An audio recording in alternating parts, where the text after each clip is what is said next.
महादेवी आदिशक्तीचं रूप हे रौद्र स्वरूपात आहे। मात्र रौद्र स्वरूपात जरी हे रूप असलं तरीही याच स्त्री रूपामध्ये वात्सल्य आहे आणि अबलांना सबल करण्याची शक्ती सुद्धा आहे, ताकद सुद्धा आहे आणि ही नेहमी पावलोपावली आपल्याला दिसत असते।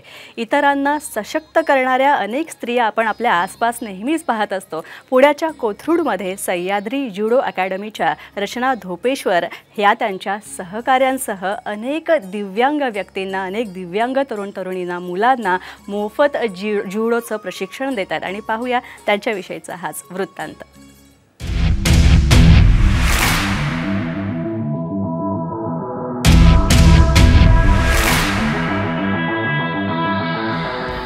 खेळासाठी अत्यंत फिट, यंग आणि उत्साही खेळाडूंचा हा सराव सुरू आहे।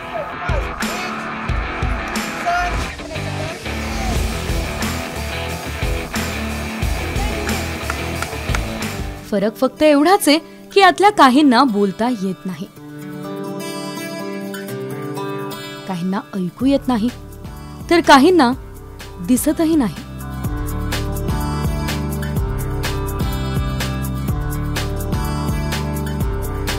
दिव्यांगाचं रडगाणं न गाता आत्मविश्वासाच्या जोरावर या मुलांनी अवकाशाला गवसणी घातली आहे।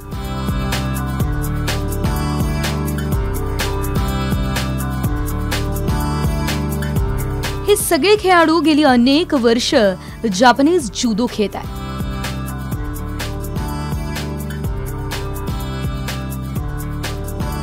देशासाठी खेळण्याची जिद्द ठेवत ही मुलं आंतरराष्ट्रीय स्तरावर पोहोचली आहे।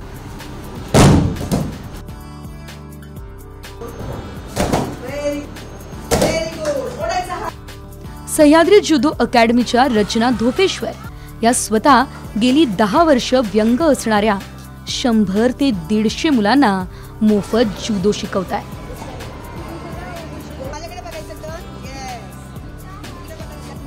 त्या स्वतः एक खेळाडू आहे। या खेळाडूंना आंतरराष्ट्रीय स्तरावर घेऊन जाण्यासाठी, याशिवाय त्यांना पदक मिळवून देण्यासाठी वाटेल ते करण्याची त्यांनी तयारी दर्शवली आहे।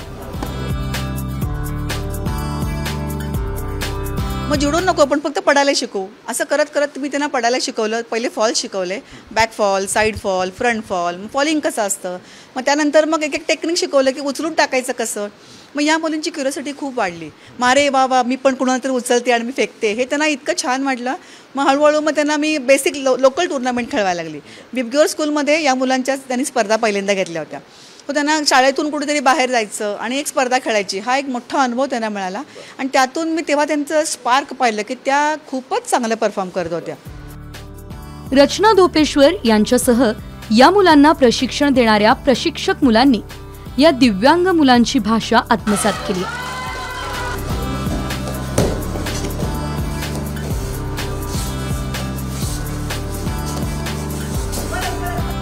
आता गेले 3-4 वर्ष मी ह्यांच्यासोबत प्रॅक्टिस करते आहे। आम्ही प्रॅक्टिसमध्ये खूप मजासुद्धा करतो, पण ॲट द सेम टाईम त्यांना जे आमचे कोच आम्हाला सांगतात ते त्यांना समजलं आहे की नाही हे सगळं विचारायला आम्ही असतो तिथे त्यांच्यासोबत, पण त्यांना थोडंसं अवघड जातं। कॅप्चरिंगसाठी वेळ लागतो, तेवढाच वेळ आणि पेशन्स आम्हाला सुद्धा आमच्या कोचसोबत सुद्धा त्यांना पण द्यावा लागतो। आता ह्यांच्यासोबत राहून राहून आम्हाला पण सवय झाली की आम्ही पण ह्यांना थोडं खुनून बोलतो आणि काही जणांना ज्यांना ऐकता येत नाही तर त्यांना आम्ही खुनून बोलतो, ज्यांना दिसत नाही त्यांना आम्ही हाताला धरून शिकवतो। आमच्या मॅम पण शिकवतात, त्यांच्यामुळे आम्हाला पुढे पुढे ते सवय झाली त्यांना। या मुलांना काय म्हणायचंय, त्यांना सरावाच्या वेळी काय अडचणी येतात, हे सगळं समजून घेत हे प्रशिक्षक त्यांना तयार करताय। सह्याद्री जुडो अकॅडमीला खरं तर मदतीच्या हातांची गरज आहे। सरकार म्हणावं तसं या खेळाडूंकडे लक्ष देत नाहीये।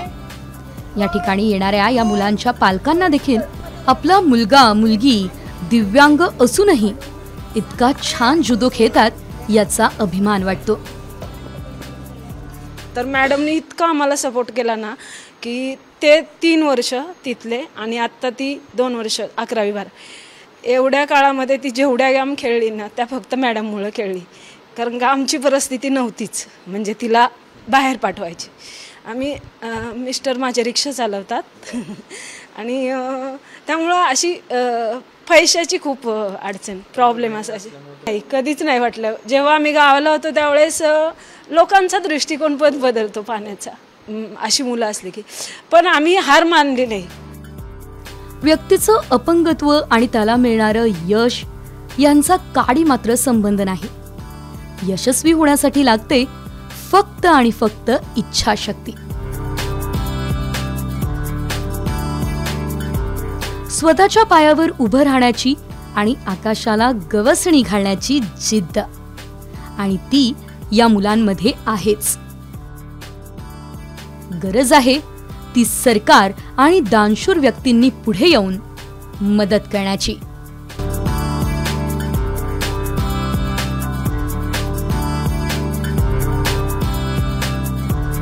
कुठलाही खेळ खेळण्यासाठी शारीरिक फिटनेस असणं गरजेचं असतं. मात्र पुण्यातील सह्याद्री जुडो अकॅडमी जुडो हा खेळ व्यंग असलेल्या मुलांना शिकवते, त्यांना इंटरनॅशनल आणि इतर स्पर्धेमध्ये खेळवते. त्यांचे आत्ता काही खेळाडू एशियन गेममध्ये पण खेळत आहेत. मात्र सरकार त्यांना कुठलीही मदत करत नसल्याची खंत त्यांनी व्यक्त केली. त्यामुळे सरकारने मदत करावी अशी अपेक्षा त्यांच्याकडून व्यक्त केली जाते. कॅमेरामन किरणसह सचिन जाधव, साम TV न्यूज, पुणे.